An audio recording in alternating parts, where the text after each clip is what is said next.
বাংলাদেশ দাঁড়িয়ে আছে এক সন্ধিক্ষণে। নতুন প্রত্যাশায় দরজায় কড়া নাড়ছে ত্রয়োদশ জাতীয় সংসদ নির্বাচন। বদলের হাওয়া নিয়ে আসছেন লাখো তরুণ। প্রথমবারের মতো যারা পা রাখছেন ভোটের ময়দানে, তারা শুধু ভোটারই নন, হতে পারেন গেম চেঞ্জারও। এমন তরুণ ও অভিজ্ঞদের মুখে শুনবো আগামীর ভাবনা।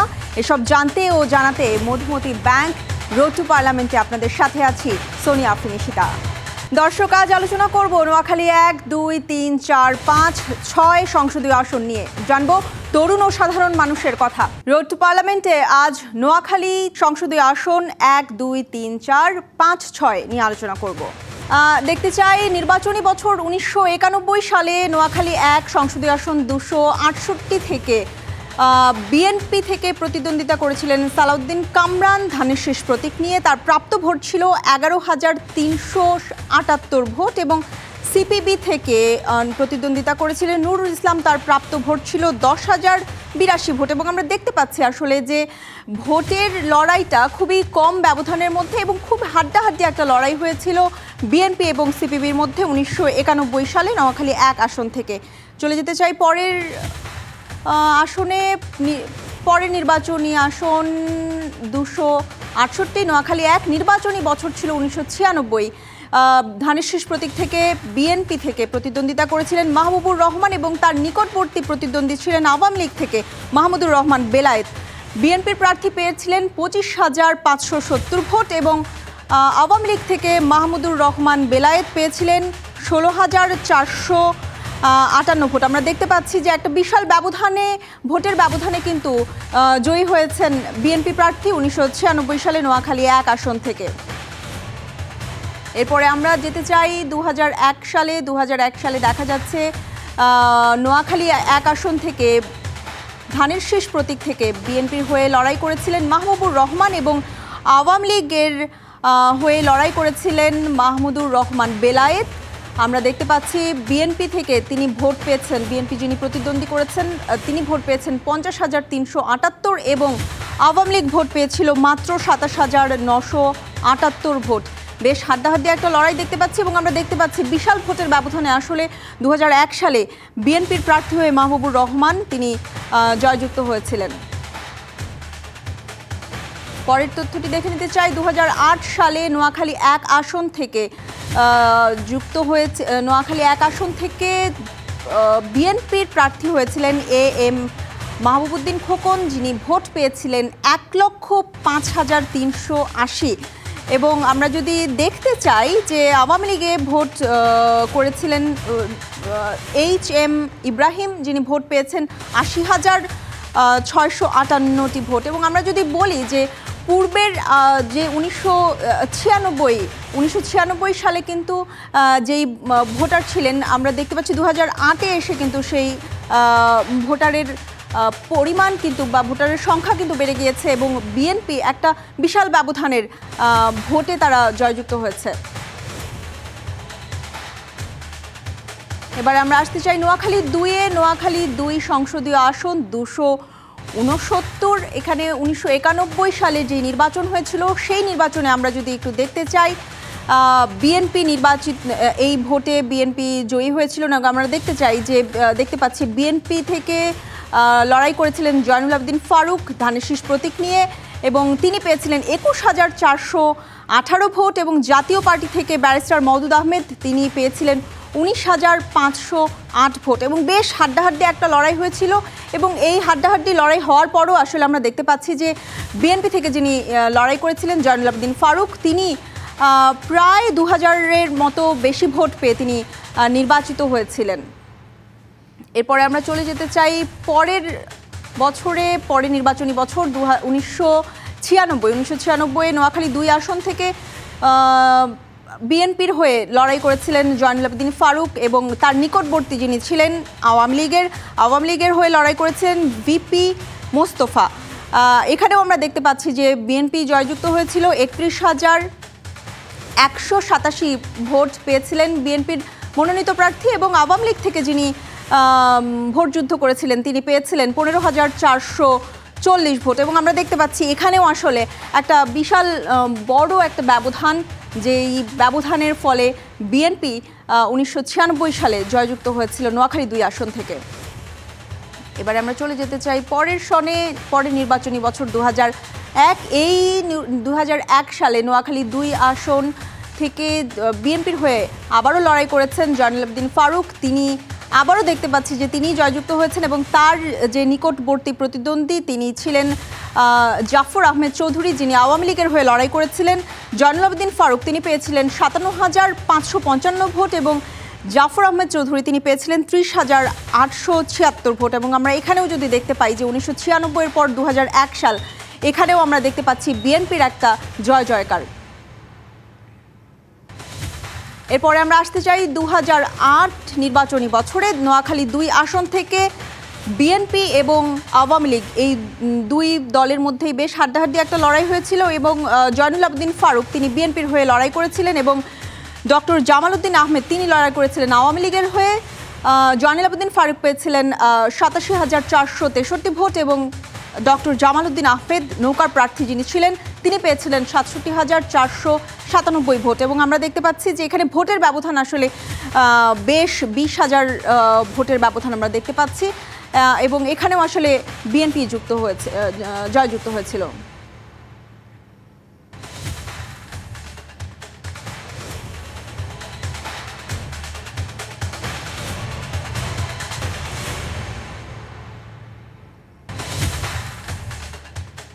দর্শক, এই মুহূর্তে নোয়াখালী 1 থেকে 6 আসনের রাজনৈতিক দলগুলোর মনোনীত প্রার্থীদের কথা শুনবো এবং জানতে চাইবো ত্রয়োদশ জাতীয় সংসদ নির্বাচনে তাদের ভাবনা এবং তারা কি ভূমিকা রাখতে চান। ইনশাল্লাহ বিএনপি ক্ষমতা আসছে, সে 31 দফা কর্মসূচি বাস্তবায়ন করবে। সেখানে শিক্ষা, যুবক, ছাত্র, তারপর অর্থনীতি, শিল্পায়ন, আর পাশাপাশি ইনশাল্লাহ আমাদের এই চাটখিল সোনামুড়িকে আমরা একটা মডেল নির্বাচনী এলাকা হিসাবে বাংলাদেশে আমি গড়ে তুলতে যাবো। আর সবচেয়ে বড় কথা, মানুষ চায় কি এই এলাকাটা একটা আমাদের নির্বাচন এলাকা একটু মানুষ চলবেন, এভারেজ মানুষ চলবেন। এই জন্য এখানের মধ্যে মানুষ জীবনের নিরাপত্তা চায়, সম্পদের নিরাপত্তা চায়, আর ইজ্জতের নিরাপত্তা চায়। ইনশাল্লাহ আমরা সেটা দেওয়ার চেষ্টা করব ইনশাল্লাহ। বাংলাদেশ জামাত ইসলামীর পক্ষ থেকে আমি যদি বিজয় লাভ করি তাহলে এই সোনামুড়ি চাটখিল আসনের জনগণের জন্য আমি তাদের ন্যায় ইনসাফ প্রতিষ্ঠা করব। তাছাড়া যুব সমাজকে মাদকমুক্ত যুব সমাজ গড়ে তুলব, তাদের কর্মসংস্থানের ব্যবস্থা করব, রাস্তাঘাটগুলো চিহ্নিত করে এগুলো উন্নয়ন করব এবং আধুনিকায়ন করব।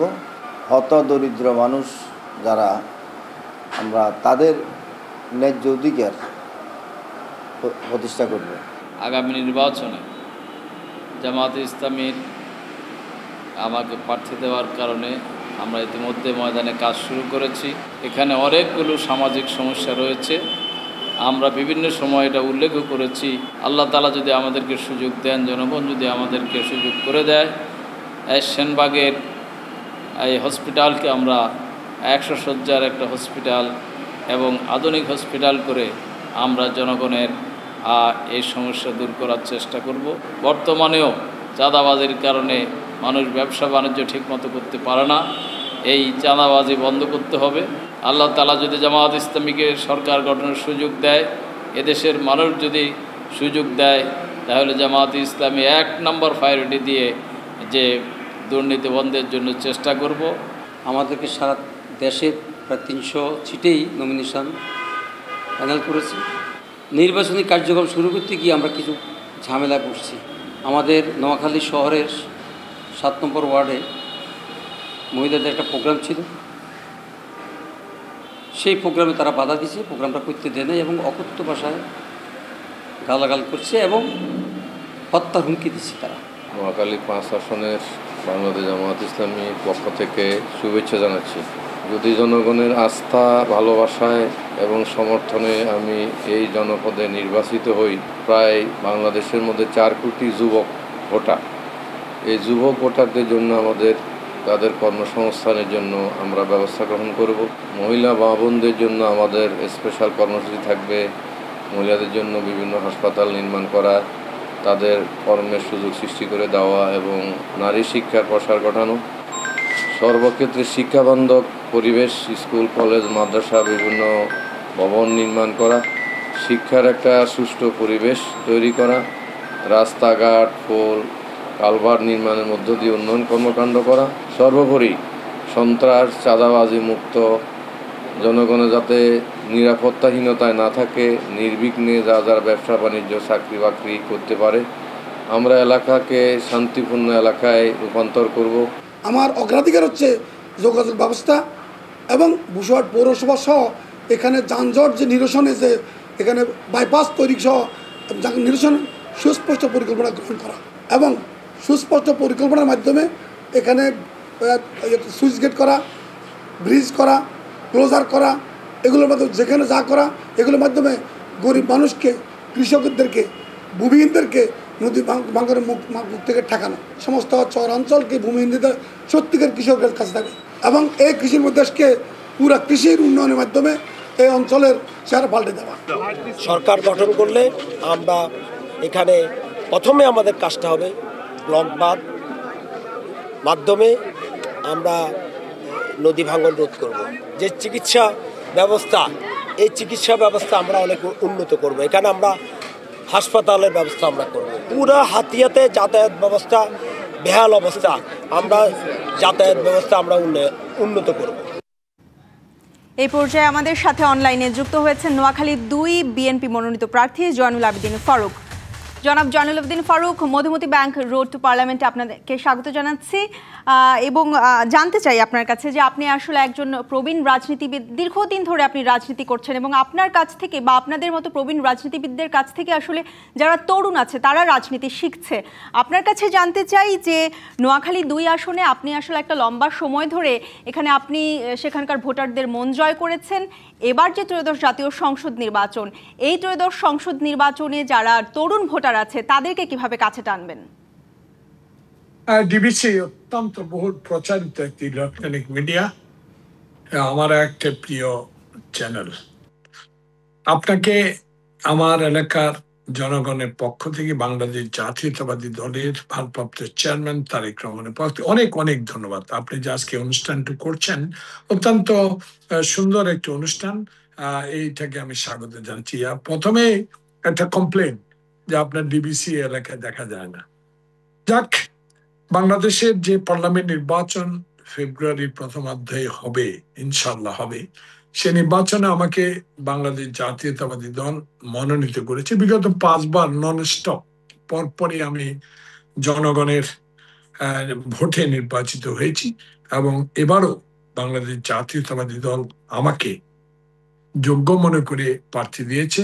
আমি আমার অতীতের সকল কথাগুলো এই নির্বাচনী প্রচারণায় জনগণকে মনে করিয়ে দিব। অতীতে আপনারা যেভাবে আমাকে ভোট দিয়েছেন, আপনাদের সকল প্রতিশ্রুতি রক্ষা না করতে পারলেও, শতভাগ না পারলেও অন্তত 85% সকল উন্নয়নের কাজে আমি সম্পৃক্ত ছিলাম, এই কথাগুলো মনে করিয়ে দিব। আর দ্বিতীয় যেটা হবে যে মাদক ব্যবসা, পেন্সিডিল ব্যবসা, যুবক সমাজকে 16 বছর এই ফ্যাসিস্ট শেখ হাসিনা এবং যারা এই সহায়তা করে যুব সমাজকে সম্পূর্ণ ধ্বংস করে দেওয়ার অপচেষ্টা লিপ্ত ছিল, তার বিরুদ্ধে জনগণকে নিয়ে যদি আমি নির্বাচিত হতে পারি লড়াই করব। তৃতীয়, শিক্ষা প্রতিষ্ঠান ব্যবস্থা অত্যন্ত করুন। বিগত দিনগুলো দেশে রাস্তাঘাটের উন্নয়নের জন্য প্রচুর টাকা, প্রচুর অর্থ সরকার বরাদ্দ দিয়েছিলেন। সে অর্থগুলো বিনা ভোটে নির্বাচিত 14, 18, 24 এই 3টা নির্বাচনে যদি বিএনপি গণতন্ত্র থাকতো, নির্বাচনে অংশগ্রহণ করতে পারতো, তাহলে 3 বারও বিএনপির প্রার্থী হিসাবে যদি আমাকে দিতেন, আমার একটা দৃঢ় আস্থা, বিশ্বাস জনগণের উপর ছিল যে রাজনৈতিক অঙ্গনে একজন মুক্তিযোদ্ধা হিসাবে আমার সেই আশ্বাস, বিশ্বাস ছিল মানুষের উপর। ওইটি নির্বাচনে আমরা জয়লাভ করতাম বিএনপি। কিন্তু দুর্ভাগ্য, এই 3টি টার্মে যারা নির্বাচনে এমপি হয়েছেন বিনা ভোটে, বরাদ্দ ঠিকই হয়েছে, রাস্তার কাজ হয়নি। বরাদ্দ ঠিক হয়েছে শিক্ষা প্রতিষ্ঠান মেরামতের জন্য, কাজ হয়নি। টিআর ঠিকই বরাদ্দ হয়েছে, কাজ হয়নি। মসজিদ মাদ্রাসার জন্য অর্থ বরাদ্দ হয়েছে, ঠিকই, কাজ হয়নি। এই কাজগুলো করার জন্য যদি আল্লাহ পাক আমাদের প্রিয় নেতা তারেক রহমানকে জনগণের ভোটে প্রধানমন্ত্রী করতে পারি, আমাদের প্রথম কাজ হবে 16 বছরে যে গণতন্ত্র শেষ হয়েছে, 16 বছরে যে ফ্যান্সিডিলের আবিষ্কার হয়েছে, ইম্পোর্ট হয়েছে, এবং যুব সমাজকে শিক্ষা ক্ষেত্রে ফিরিয়ে আনা, যুব সমাজকে কর্মে ফিরিয়ে আনা, এলাকার উন্নয়ন করা, যেগুলো ধ্বংস হয়েছে সেগুলোই আমার কাজ হবে। ইনশাল্লাহ যদি জনগণ আমাকে আবার ষষ্ঠবারের মতো নির্বাচন করে। জনাব জয়নুল ফারুক, আপনার কাছে জানতে চাই যে আপনাদের দলের ভারপ্রাপ্ত চেয়ারম্যান জনাব তারেক রহমান তিনি যে 31 দফা বাস্তবায়নের কথা বলেছেন, এই 31 দফা বাস্তবায়নের জন্য আপনারা যে সংসদীয় আসন নোয়াখালী 1 থেকে 6 পর্যন্ত যে আসনগুলো আছে, এই আসনের প্রার্থী যারা আছেন, যে 6 জন সম্ভাব্য প্রার্থী, তারা আসলে কিভাবে জনগণের দোরগোড়ায় পৌঁছাচ্ছেন এবং তারা কিভাবে এই 31 দফা বাস্তবায়নের জন্য জনগণের কাছে যাচ্ছেন? আপু, আপনাকে অনেক অনেক ধন্যবাদ। আপনি আমার সহকর্মী দিচ্ছে, আমাকে অনেক সময় দিয়েছেন। বিশেষ করে আমি তো একজন ডিবিসি ভক্ত, এই কারণে কিনা আমি জানি না, তবে প্রবীণ রাজনীতিবিদ হলো এখনো রাজনৈতিক জীবনে সফলতা সম্পূর্ণ অর্জন করতে পারি না। কেন এই জীবদ্দশায় এবং মরার আগে আল্লাহ পাকের কাছে আপনার মাধ্যমে, এই ডিবিসির মাধ্যমে জনগণের কাছে দোয়া চাইবো, আল্লাহ পাক যেন বাংলাদেশের 16 বছরের মতো আর একটি ফ্যাসিস্ট সরকারি দেশে কায়েম না। আমার নেতা তারেক রহমান 16 বছর ধৈর্য ধরেছে, বিদেশে থেকেছে, আমাদেরকে সাহস জুগিয়েছে, আমাদের সাংগঠনিক তৎপরতা জোরদার করার জন্য আমাদেরকে প্রত্যেক সময় নক করেছে। আমরাও আমাদের এলাকায় যুবদল, ছাত্রদল, স্বেচ্ছাসেবক দল, শ্রমিক দল, মহিলা দল সবাইকে নিয়ে আমরা কাজ করার চেষ্টা করেছি, কিন্তু প্রতিনিয়ত আমরা মামলা হামলার শিকার হয়েছি। কিন্তু একটা বিষয় আপনি জানতে চেয়েছেন, আমার সহকর্মী মোহাম্মদ শাহজাহান, আমার সহকর্মী বরকতুল্লাহ বুলু, আমার সহকর্মী মাহবুদ্দিন খোকন, যিনি 7 বার সুপ্রিম কোর্টের মতো একটা এলাকায় নির্বাচিত হয়েছেন, আমার সহকর্মী শামীম, আমার সহকর্মী ফখরুল, এদের উপর আমার একটা আত্মবিশ্বাস আছে। এই কারণে বিশেষ করে বরকতুল্লাহ আলী, মোহাম্মদ শাহজাহান, মাহবুদ্দিন খোকন, ফখরুল, শামীম, এরা 16 বছর এই দলের সাথে যে সংগ্রাম করে এই জুলাই বিপ্লব সংগঠিত করেছে আমাদের সকলের সহযোগিতায়, এরা অত্যন্ত মানে খুবই রাজনৈতিক নেতৃত্ব দানকারী এলাকার নেতা। এরাও জনগণের কাছে গিয়ে আগামীতে যদি আমাদের ভারপ্রাপ্ত চেয়ারম্যান তারেক রহমান সরকারে আসতে পারেন, ইনশাআল্লাহ আমরা আমাদের সকল কিছু আমরা করতে পারবো আশা করি। জি, আমরা বিগত বেশ কয়েকটি সংসদীয় নির্বাচনে দেখেছি, 2001, 2008 আমরা অনুষ্ঠানের শুরুতেই দেখছিলাম যে বিএনপি সেখানে জয় পেয়েছে, এবং বলতে গেলে যে নোয়াখালীর ঘাঁটি আসলে বিএনপির, নোয়াখালী আসন আসলে বলা যায় যে বিএনপির ঘাঁটি হিসেবে পরিচিত। সেই ক্ষেত্রে আপনার কাছে জানতে চাইবো যে ত্রয়োদশ জাতীয় সংসদ নির্বাচন, এই ত্রয়োদশ জাতীয় সংসদ নির্বাচনে এখন এই মুহূর্তে বিএনপির অবস্থানটা কেমন, আপনার কাছে জানতে চাই। আপু, আপনি অত্যন্ত অত্যন্ত বুদ্ধিমান। আমাকে যেভাবে প্রশ্ন করছেন আমি এটা উত্তর এভাবে দিতে পারি। দেশে চলমান রাজনৈতিক সংকট কি হচ্ছে দেখেন, 71কে ভোলার চেষ্টা করছি, জুলাই অগাস্ট বিপ্লবের কথা অস্বীকার করার কেউ কেউ চেষ্টা করতে পারেন, কিন্তু আমরা করি না। আমরা দুইটাকে মূল্য দিয়ে নির্বাচনকে বানচাল করার একটা প্রক্রিয়া, দেরি করার একটা প্রক্রিয়া, চলমান রাজনৈতিক সংকট সৃষ্টির একটা প্রক্রিয়া চলছে আপু। সেখানে আমি মনে করি বাংলাদেশ জাতীয়তাবাদী দল যে ঐক্যমত কমিশনে নিয়ে 31 দফা দিয়ে আমাদের এর আগেই আমরা স্পষ্ট বলে দিয়েছি আমাদের নেতা 31 দফার মাধ্যমে আমরা সরকারি গিয়ে করব।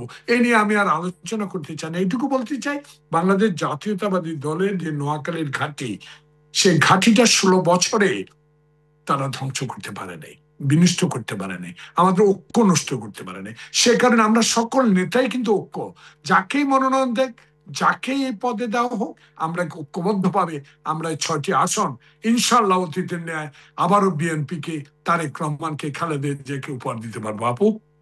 যে আপনার কাছে আমি আরেকটা জিনিস জানতে চাই জয়নুল আবেদিন ফারুক, যে আমরা জানি যে নোয়াখালী আসলে বাংলাদেশের সবচেয়ে ধনী জেলাগুলোর মধ্যে একটি, এবং নোয়াখালীর অনেক নাগরিক যারা প্রবাসে বসবাস করেন, সেই প্রবাসী ভোটারদের কিভাবে কাছে টানবেন? দেখুন, 16 বছরে আমি বিশ্বের বহু দেশে, স্পেশালি আমেরিকা, লন্ডন তো আমার নেতাই থাকেন, যেটুকু 16 বছরে হাসিনার ফ্যাসিস্টের বিরুদ্ধে প্রবাসীরা যেভাবে আমাদেরকে মিটিং মিছিলে দেখিয়েছে, সহযোগিতা করেছে, যে কর্মী হাসপাতালে ছিল, যে কর্মী দীর্ঘদিন জেলে ছিল, এই প্রবাসী ভাইরা কিছু না কিছু সহযোগিতা তাদেরকে সহায়তা করেছে, এটুকু আমাদের মনে আছে। এ কারণে আমার দৃঢ় বিশ্বাস, এই কয়দিন আগেও আমি আমেরিকা লন্ডন ঘুরে আসি, এবং আমি কয়দিন আগে মদিনা মক্কা আল্লাহর রসুলের কাছে গিয়েছি, সেখানে প্রবাসীদের অনেকের সাথে আমার সাক্ষাৎ হয়েছে।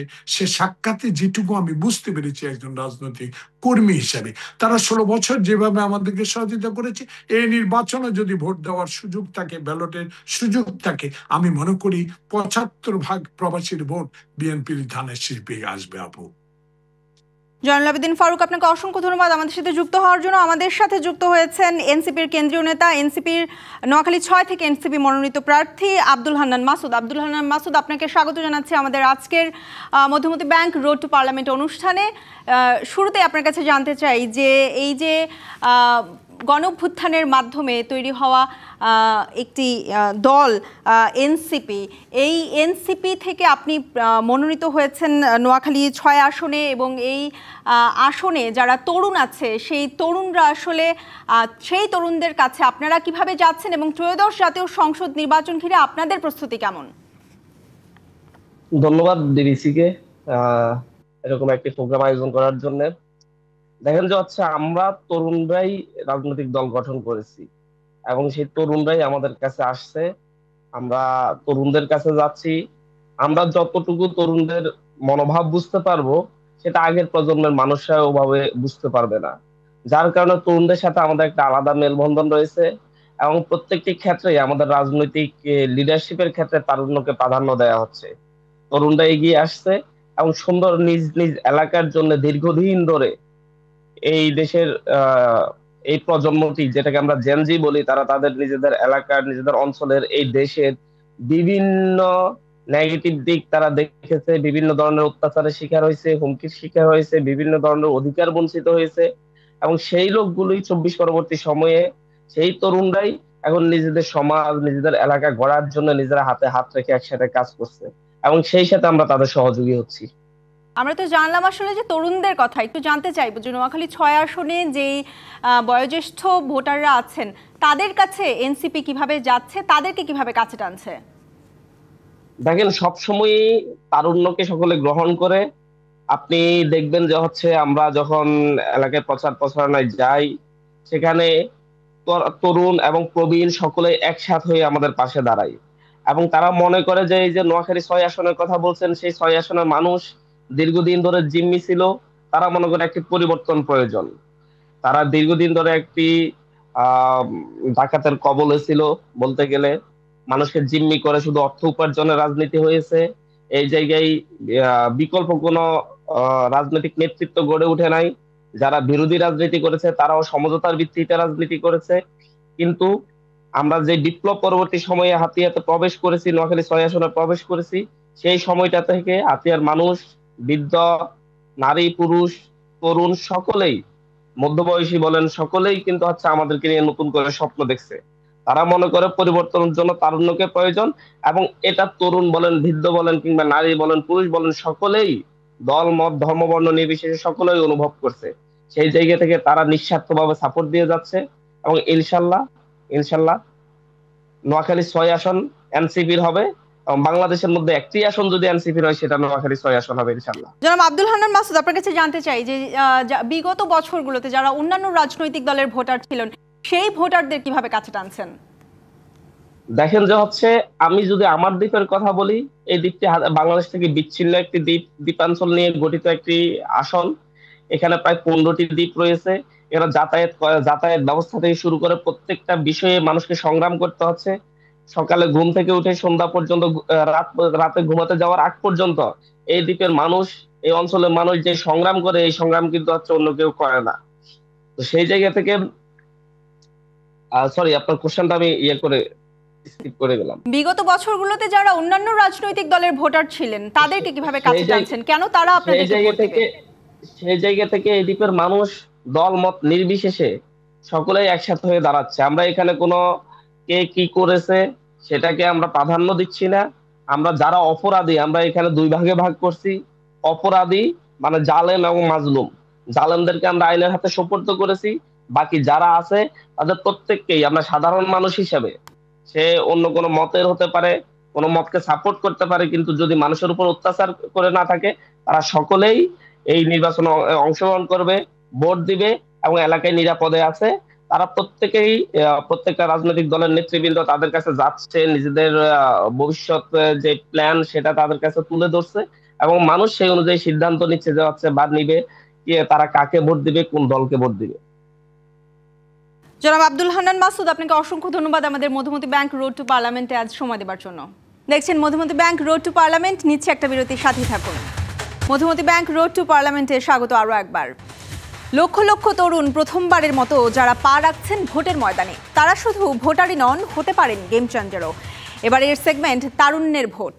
এবার জেনে নিব নির্বাচন নিয়ে তারুণ্যের নানা ভাবনা প্রত্যাশার কথা। কি ভাবছেন তারা ত্রয়োদশ জাতীয় সংসদ নির্বাচন নিয়ে?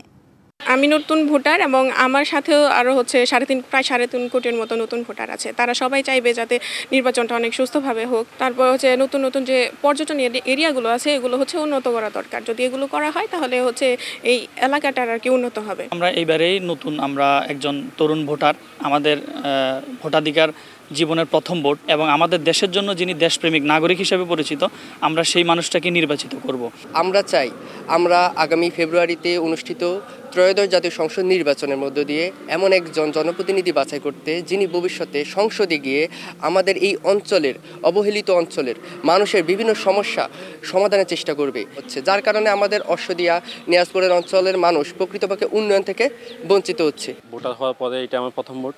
তো আমি চাইবো হাতিয়াতে এমন একজন নেতৃত্ব আসুক, যিনি হচ্ছে হাতিয়ায় সকল সিন্ডিকেট ভেঙে দিবে, সকল চাঁদাবাজির যে দখলদারিত্ব আছে এগুলো ভেঙে দিবে। এগুলো ভেঙে দিয়ে হাতিয়ার মানুষ যে 8.5 লাখ মানুষ, এরা হচ্ছে সবসময় নাগরিক সকল সুবিধা থেকে বঞ্চিত, ওই নাগরিক সুবিধাগুলো নিশ্চিত করবে। আমরা চাই এমন একজন নেতৃত্ব আসুক। তা আমরা তরুণ ভোটার হিসেবে আমরা এই নির্বাচনে এমন প্রার্থীদেরকে সিলেক্ট করতে চাই যেসব প্রার্থীগুলা চরিত্রের দিক থেকে, মানবিকতার দিক থেকে সবসময় সাধারণ মানুষের সাথে থাকে, যে কমিটমেন্টগুলো থাকবে সেই কাজগুলো সে করবে, দুর্নীতি প্রতিরোধের কাজগুলো করবে, মাদকাসক্ত থেকে শুরু করে সকল ধরনের ভালো কাজে সে সাধারণ মানুষের কানেক্টিভিটি তৈরি করবে। পৌরসভার একজন নাগরিক হিসাবে আমি আশা করি আমাদের পৌরসভা থেকে নগর পরিকল্পনার যে অংশ আছে আধুনিক পৌরসভায় রূপান্তরিত করে কর্মসংস্থানের ব্যবস্থা হবে। আর বিশেষ করে আমাদের এখানে নোয়াখালী প্রাচের যিনি অভিভাবক হবেন তার কাছে আমাদের আহ্বান থাকবে সুন্দর একটা সমাজ, মাদকমুক্ত একটা সমাজ, যে স্থানীয় সরকারের অধীনে যে উন্নয়ন, অবকাঠামো উন্নয়নগুলো হয় এই উন্নয়নগুলোর দ্বারা অব্যাহত থাকবে, এই আশাবাদ আমি প্রত্যাশা করি। সাধারণ ভোটার হিসেবে আমরা এমন একজন প্রার্থী চাই যিনি সন্ত্রাসমুক্ত, সাদাবাজ মুক্ত এবং কিশোর জ্ঞান মুক্ত কোম্পানিগঞ্জ নোয়াখালী 5 আসন উপহার দিতে পারবে। গত 16 বছর এই এলাকার রাস্তাঘাটের অবস্থা খুবই খারাপ, আপনারা নিশ্চয় অবগত আছেন।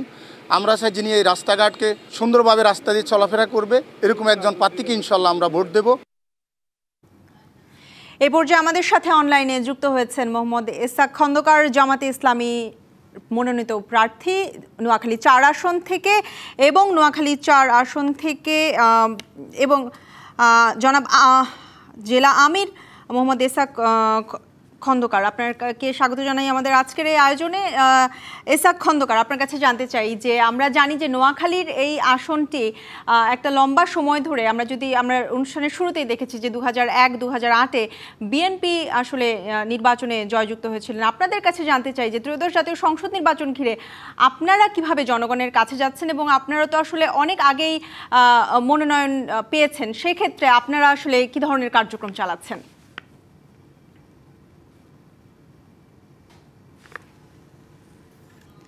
জনাব ইসহাক খন্দকার, আপনাকে আনমিউট করতে হবে, আমরা আপনাকে শুনতে পাচ্ছি না।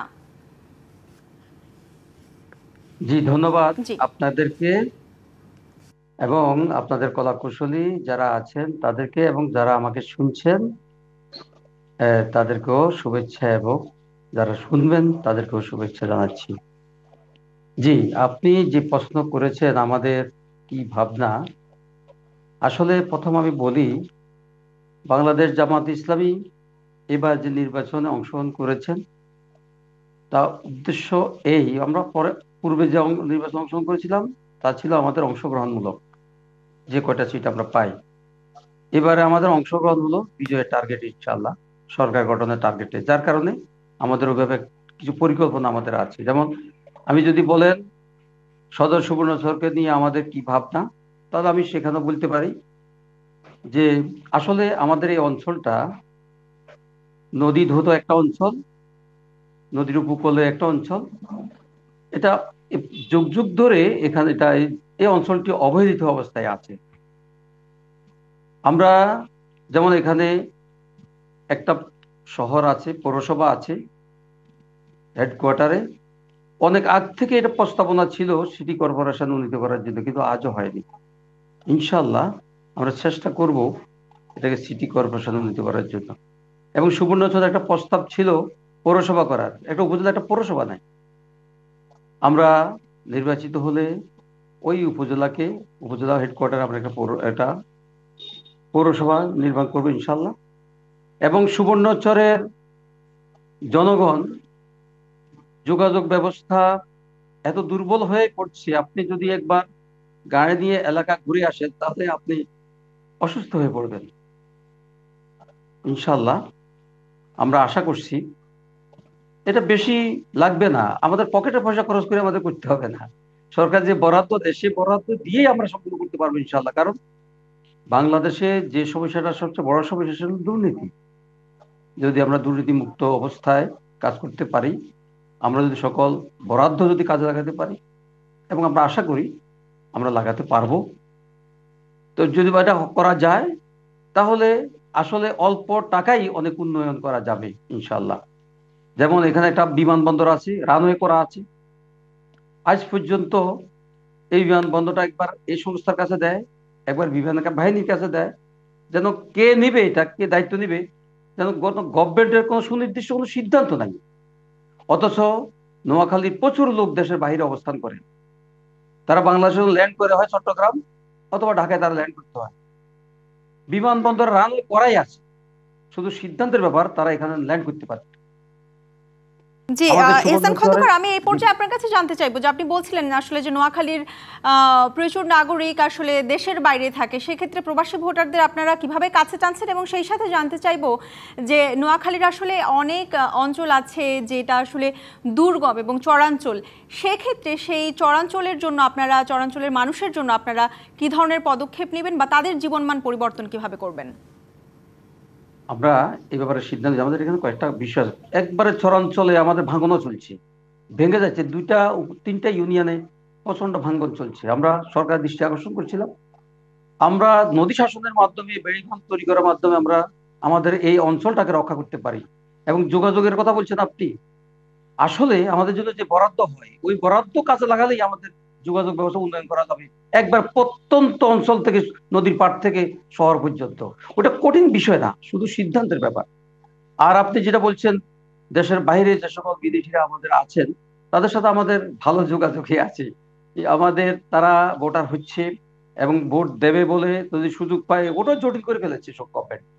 ভোটার হওয়া এবং ভোটার হওয়ার ব্যাপারটা এত জটিল করছে গভর্নমেন্ট। আমরা কিছু আবেদন করছি, আমরা আশা করছি গভর্নমেন্ট আরো সময় দেবেন যাতে করে তারা ভোটার হতে পারেন, এবং ভোটার হওয়ার জন্য চেষ্টা করে তারা ব্যর্থ হচ্ছেন। এত জটিল প্রক্রিয়ায় তারা গেছেন, কাগজপত্র এত বেশি তারা দেখাশোনা করছেন। তো আমরা গভর্নমেন্টের কাছে এই ব্যাপারে আবেদন করছি, গভর্নমেন্টও চিন্তা করছেন, তাদের ভোটার টাইম তো শেষ হয়ে গেছে, আরো সময় বাড়ানোর জন্য যাতে করে তারা ভোটার হতে পারে এবং ভোট দিতে পারে তারা। জি এহসান খন্দকার, আমি আপনার কাছে আরো একটা বিষয় জানতে চাই যে আপনাদের আসলে আপনাদের জেলায় যারা অন্য ধর্মাবলম্বী আছে সেই অন্য ধর্মাবলম্বীদের কিভাবে কাছে টানছেন, এবং যেই 6টি আসন আছে সেই 6টি আসন ঘিরে আপনাদের যে প্রার্থীরা আছে তাদের প্রস্তুতি কেমন? আলহামদুলিল্লাহ, আপনারা 5 তারিখের পরে 5ই আগস্ট অভ্যুত্থানের পরে আমরা তাদেরকে পাহারা দিয়েছি, আমরা তার নিরাপত্তার সর্বাত্মক ব্যবস্থা করেছি। আমি শুধু একটা ঘটনা যদি আপনাকে বলি তাহলে আপনি বুঝতে পারবেন। 8 তারিখ কি 9 তারিখ রাত 1টা লেফটেন্যান্ট কর্নেল আশরাফ সাহেব আমাকে টেলিফোন করলেন যে স্যার আপনাকে কষ্ট দিয়ে ফেললাম। আমি কষ্ট না, আমি এখনো শুই নাই, ঘুমো যায় নাই, এতক্ষণ জুমে ছিলাম আমি, কোথাও কোনো সমস্যা হচ্ছে কিনা, কোনো সনাতন ধর্মের অমুসলিম কোনো ভাই বিপদে পড়ছেন কিনা, আমি আমাকে কি সহযোগিতা করতে পারি আপনাকে। তখন তিনি বললেন সয়ানি বাজারে 28টা দোকান এই মুহূর্তে লুট হওয়ার সম্ভাবনা আছে, একটা গ্রুপ তৈরি হয়েছে। আমি ওনাকে বললাম পোস্ট পাঠান। উনি বললেন আমার যদি পোস্ট থাকতো তাহলে আমি আপনার কাছে এখন টেলিফোন করতাম এত রাত। তো আমার কাছে আপনার কাছে পোস্ট আছে, মানে আমাদের পরিবাহী। আমি সাথে সাথে বেগমগঞ্জ দায়িত্বশীলকে টেলিফোন করলাম, সভাপতি সেক্রেটারিকে। আলহামদুলিল্লাহ তারা সাড়া দিলেন এবং তারা তাৎক্ষণিক গিয়ে সেখানে পাড়া বসালেন। 8 দিন পাড়া দিলেন, একটি দোকান টাচ করতে পারে না কেউ। এই কথাগুলো আমাদের এই অমুসলিম ভাইয়েরা জানেন। আমি তাদেরকে অনেকগুলো সমাবেশ করছি, তাদেরকে আমরা বলেছি আপনাদের নাগরিক সকল অধিকার এগুলো আপনাদের প্রাপ্য, আপনারা পাবেন, এবং আপনার নিরাপত্তার এদেশে অন্য একজন নাগরিক যেভাবে নিরাপত্তা পায় আপনারা সেভাবে নিরাপত্তা পাবেন। তারা আশ্বস্ত হয়েছে এবং তারা আমাদেরকে এটা বলছেন, তারা একদম স্পষ্ট বলছেন আমাদের সাথে আপনাদেরকে আড়াল করে রাখা হয়েছে, আপনাদের সাথে আমাদেরকে মিশতে দেওয়া যায়, আপনাদের ব্যাপারে আমাদেরকে অনেকগুলো কথা গুজব আমাদের কাছে পৌঁছানো হয়েছে। আজকে আপনাদের সাথে একত্রিত হতে পেরে আমরা ওগুলো থেকে আমরা ক্লিয়ার হয়েছে যে আপনারা আসলে কেমন। আমি তাদেরকে চ্যালেঞ্জ দিয়েছি, বাংলাদেশের, আমি নোয়াখালী না, বাংলাদেশের টেকনাফ থেকে তেঁতুলিয়া পর্যন্ত একটা পরিবার আপনারা দেখান যে জামাত ইসলামী বা ছাত্র শিবিরের আপনারা আক্রান্ত হয়েছেন বা আপনারা। মোহাম্মদ ইসহাক খন্দকার, আপনাকে অসংখ্য ধন্যবাদ, আপনার মূল্যবান সময় আজকে আমাদেরকে দিয়েছেন। দেখছেন Madhumati bank road to parliament. নিচ্ছে আরো একটি বিরতি, সঙ্গেই থাকুন। স্বাগত, আবারও দেখছেন মধুমতি ব্যাংক রোড টু পার্লামেন্টে। ভোটের আড্ডায় নানা পেশার মানুষের ভাবনা তুলে এনেছেন নোয়াখালী থেকে সহকর্মী আবুল হাসনাত বাবুল। আসন্ন নির্বাচনকে ঘিরে নোয়াখালীর 6টি আসনে চায়ের দোকানে নির্বাচনী আড্ডায় যুক্ত হয়েছি। আপনাদের সকলকে ডিবিসি নিউজের নিয়মিত আয়োজন চায়ের আড্ডা অনুষ্ঠানে স্বাগত জানাচ্ছি। আপনার কাছে জানতে চাইবো যে আপনি প্রথম ভোট দিবেন, আপনার এই ভোট সম্পর্কে আপনার অনুভূতিটা কেমন এবং হচ্ছে আপনি কেমন নির্বাচন চান? আমরা প্রথমবার ভোট দিব, আমরা আমাদের যোগ্য প্রার্থী নির্বাচন করব। আর উদ্বেগটা হচ্ছে ফ্যাসিস্ট আমলে আমরা দেখেছি আমাদের বাবা মা বা পরিবারের কেউই মানে ভোট কেন্দ্রে যেতে পারেনি বা ভোট দিতে পারেনি। তো আমরা ভোট দিতে পারবো কিনা, নাকি আমরা ভোট কেন্দ্রে গেলে শুনবো যে আমাদের ভোট দেওয়া হয়ে গেছে। এবং নারীদের মধ্যেও অনেকাংশ আছে যারা এখন নির্বাচন নিয়ে ভাবছেন, যারা অতীতে খুব একটা মানে ভাবেনি। তো এই হিসেবে আমরা আশা করব যে অন্তর্বর্তীকালীন সরকার আমাদেরকে একটি অবাধ সুষ্ঠু নিরপেক্ষ নির্বাচন আমাদেরকে উপহার দিবেন। 4 আসনের একজন সাধারণ ভোটার হিসেবে এবং তরুণ ভোটার হিসেবে মনে করি যে আমার মতো যেরকম নতুন ভোটাররা আছে, সাথে সকল পর্যায়ে সর্বস্তরের সকল ভোটাররা যদি তাদের নিজস্ব যে চয়েস আছে সেটা যদি প্রতিফলন ঘটাইতে পারে, তাহলে অবশ্যই আমাদের যে প্রত্যাশা রয়েছে সেটা আমরা পাবো বা ফিল আপ হবে বলে আমি মনে করি। কেমন প্রার্থীকে নির্বাচিত হবে? হাতিয়ার গৃহহীন ভূমিহীনদের পক্ষে কাজ করবে, শ্রমজীবী মানুষের পক্ষে কাজ করবে, জোয়ার জলশেষে গৃহহারা মানুষের পক্ষে কাজ করবে। আমরা বিশেষ করে হাতিয়ার মূল সমস্যা চিকিৎসা ব্যবস্থার স্থায়ী সমাধান চাই, শিক্ষা আমাদের যে হসপিটালগুলি রয়েছে সেগুলির সুস্থ পরিবেশ চাই, নদী বাঙ্গানের স্থায়ী সমাধান চাই। আপনার কাছে জানবো আপনি এই আসন্ন নির্বাচনকে ঘিরে আপনার ভাবনাটা কি? তো এখানে সবচেয়ে বড় সমস্যা হচ্ছে কিশোর গ্যাংয়ের। এই কিশোর গ্যাংয়ের উৎপত্তি আগেও ছিল, এখনও আছে। আরেকটি হচ্ছে 67 থেকে 70% প্রবাস হওয়ার কারণে এখানে শিক্ষার উন্নতিটা বা তরুণ প্রজন্ম বা ছাত্ররা শিক্ষা গ্রহণ করতে চায় কম। আগামীতে যে সদক্ষ যদি কোনো নেতৃত্বকে আমরা পাঠাতে পারি সংসদে, তাহলে যে সমস্যাগুলো আছে সমস্যাগুলো সমাধান করতে পারবে বলে আমরা আশা করছি। এক একজন এক এক ধরনের প্রত্যাশা কিন্তু প্রার্থীদের প্রতি করছেন, এমনটি আপনারা ইতিমধ্যে আপনারা জানতে পেরেছেন এই চায়ের আড্ডা অনুষ্ঠানের মাধ্যমে। তো এই ছিল নোয়াখালী থেকে চায়ের আড্ডা অনুষ্ঠানের আমার কাছে সর্বশেষ। মধুমতি ব্যাংক রোড টু পার্লামেন্টে এই ছিল আজকের আয়োজন। আগামীকাল একই সময় আবারও ফিরে আসবো।